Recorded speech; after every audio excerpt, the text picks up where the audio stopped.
Akala ko nung una, 'pag makapagtapos na ako ng pag-aaral, ay yun na.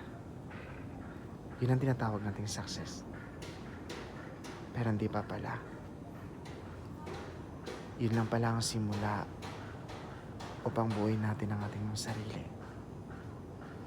Maraming hamon sa buhay. Mapag-ibig, sa pang-araw-araw. Ewan ko ba? Bakit di na lang tayo ginawang perpekto?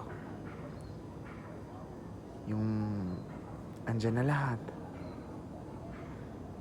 Yung masaya ka, wala kang iniisip.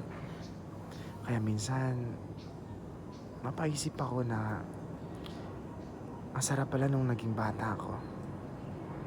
Yung pagising ko sa umaga,